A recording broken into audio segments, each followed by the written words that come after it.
प्रिय दोस्तों, नमस्कार। मेरी कहानी का शीर्षक है कन्हैया झूले पालना। श्री कृष्ण पालने में लेटे हैं। माँ यशोदा उन्हें देख देख कर आनंदित हो रही है। बालक तो और भी हैं, उन्हें भी माँ देखा करती, लेकिन जो आकर्षण उससे बाल कृष्ण के चेहरे में नजर आता है वह किसी अन्य बालक में नजर नहीं आता। कृष्ण की बड़ी बड़ी आंखों और होठों का तो कोई बालक मुकाबला ही नहीं कर सकता। कभी मैया सोचती है, मेरा कान्हा कहीं परमात्मा का अवतार तो नहीं, क्योंकि उसने बालपन में ही छोटी सी आयु में ही पूतना और शक्टासुर जैसे असुरों का यूं वध कर डाला जैसे वह बड़ा बलवान है, बालक नहीं है। इसलिए यशोदा जब भी अपने सो रहे कान्हा की ओर वात्सल्यमयी नज़रों से निहारती तो निहारती ही रहती। उसकी नज़रें श्री कृष्ण के सुंदर चेहरे से हटती नहीं थी।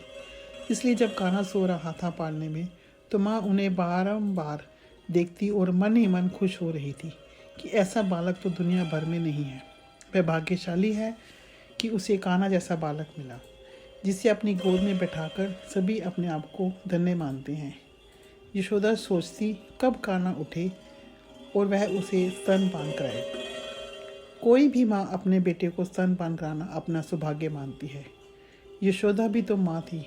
मज़ेदार बात यह थी कि कृष्ण सो तो रहे थे, लेकिन माँ की बातें सुन भी रहे थे और भीतर भीतर मुस्कुराने भी लगते। सोचते, माँ ऐसा सुख कहाँ मिलेगा तुम्हें। इसलिए इस आनंद को और बढ़ाने के लिए वह यूँ भाव बनाते कि जैसे वह गहरी नींद में है। माँ बार बार सोचती, बालक कृष्ण ने ही तो पूतना का वध किया था, कहीं पूतना ने कुछ कर तो नहीं दिया कि मेरा लल्ला उठ ही नहीं रहा। दूध पीने का समय भी हो गया है। श्री कृष्ण ने पूतना का वध किया था, तब से नंद बाबा बाहर जाना छोड़ दिया था। इसलिए वह हमेशा गोकुल में ही रहते, लेकिन आखिर घर के आदमियों को तो बाहर जाना ही पड़ता है। और जब पूतना वध के बाद कुछ दिनों तक कुछ उत्पात नहीं मचा तो वह किसी काम पर बाहर चले गए। यशोदा को सावधान कर गए, हर पल कान्हा के पास रहना, इसे अकेला मत छोड़ना। लेकिन कंस कृष्ण को जीवित देखना नहीं चाहता था, इसलिए उसने उन्हें मारने के लिए बहुत उपाय किए। लेकिन जो जीवन देने वाला है उसका जीवन भला कौन ले सकता है। एक दिन पालने में बालकृष्ण ने देखा कंस का भेजा हुआ राक्षस श्रीधर उनके पास ही खड़ा है और वह ब्राह्मण वेश में है। कृष्ण मन ही मन हंस दिए। श्रीधर बड़ा चालाक है, ब्राह्मण वेश में मेरा वध करने के लिए आया है कि मैं तो ब्राह्मण का वध करूंगा नहीं। यदि मैं भगवान हूँ तो ब्राह्मण का वध कर ही नहीं सकता। श्रीधर ने पालने में लेटे बाल कृष्ण की ओर देखा। यशोदा पहले कृष्ण के पालने के पास खड़ी थी, लेकिन थोड़ी देर के लिए वह अंदर चली गई और श्रीधर को मौका मिल गया। लेकिन जाते जाते माँ कृष्ण के पालने की रस्सी को कील से बांध गई थी कि कहीं कोई राक्षसी आंधी आ भी जाए तो कृष्ण के पालने को आँच न आए। पास ही पड़े लकड़ी के एक फट्टे की ओट भी कर गई थी। जो बुरी नीयत रखता है उससे अच्छाई की उम्मीद नहीं की जा सकती।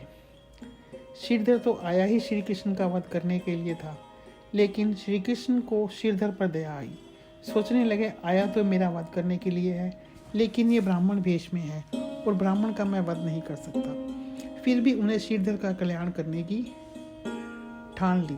इसको मारूंगा नहीं, बस भगा दूंगा। और श्रीधर मौका पाकर पालने के पास आया। श्रीधर ने कृष्ण को पकड़ने के लिए हाथ बढ़ाया। कृष्ण के संकेत पर योग माया की भी लीला शुरू हो गई। श्रीधर समझ ही नहीं पाया कि रहस्य क्या है, क्योंकि कृष्ण के हाथ तो वहीं के वहीं हैं जहां वह देख रहा था, लेकिन फिर भी श्री कृष्ण के हाथ उसके हाथ में नहीं आ रहे, उल्टे उसके ही हाथ श्री कृष्ण के हाथ में आ गए हैं। दूसरे ही क्षण श्रीधर को ऐसा झटका लगा कि वह औंधे मुंह गिर गया। उसके पैर धरती से चिपक गए, वह हिल भी नहीं पा रहा था। उसने महसूस किया श्री कृष्ण ने उसकी जीभ खींच ली है। श्रीधर डर गया, वह जमीन के साथ चिपक कर रह गया। उसके हाथों में श्री कृष्ण के हाथ नहीं आ रहे, बल्कि कृष्ण के हाथ में ही यह चमत्कार दिखा रहे हैं। और फिर उसने देखा श्री कृष्ण पालने से उठे। हालांकि वह यह भी देख रहा है कि श्री कृष्ण पालने में ही लेटे हैं, लेकिन उसे लगा कि श्री कृष्ण उठकर अंदर गए, मटकों से अपने हाथ से मक्खन निकाल रहे हैं। फिर उसने देखा वह हाथों में मक्खन लेकर आ रहे हैं। कुछ रास्ते में गिर रहा है, कुछ हाथ में रह गया है, और आते ही जो भी मक्खन बचा उसे श्रीधर के मुंह पर मल दिया। श्रीधर साफ देख रहा है कृष्ण तो पालने में ही है और कृष्ण अंदर भी गए हैं, मक्खन लेकर आए हैं, उसके मुख पर भी मल दिया है।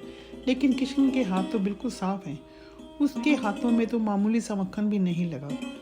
फिर वह कृष्ण कौन था जो अंदर गया, जो माखन लाया और उसके मुंह पर मल दिया? और वह कृष्ण कौन है जो अभी अभी पालने में लेटा है? यह रहस्य क्या है? श्री कृष्ण माखन ला रहा है और उसके मुंह पर मल रहा है। एक साथ दो कृष्ण नजर आ रहे हैं श्रीधर को, एक पालने में सोया हुआ, दूसरा माखन लाता हुआ। लेकिन कृष्ण तो एक है, उसे दो क्यों लग रहे हैं? श्रीधर समझ नहीं पाया, हैरान हुआ। इतने में श्री कृष्ण रोने लगे ताकि माँ आ जाए, देख ले कि क्या हुआ है। श्री कृष्ण के रोने की आवाज़ सुनकर माँ दौड़ी आई, कान्हा को गोद में उठा लिया, चुप कराने लगी। लेकिन जब अंदर गई तो देखा माखन बिखरा हुआ है, पास खड़े ब्राह्मण का मुख माखन से चुपड़ा हुआ है, लेकिन कृष्ण के हाथों पर तो मामूली सा माखन भी नहीं लगा। आखिर रहस्य क्या है? माजरा क्या है? माखन अंदर बिखरा कैसे? माखन ब्राह्मण के मुंह पर लगा कैसे? और कान्हा के हाथ साफ कैसे रहे? कौन लाया माखन? किसने मला उसे श्रीधर के मुख पर? यहाँ तो और कोई है ही नहीं। माँ समझ नहीं पाई, उसे बस यही लगा पास खड़ा ब्राह्मण नहीं है, भेष बदल कर राक्षस आया है।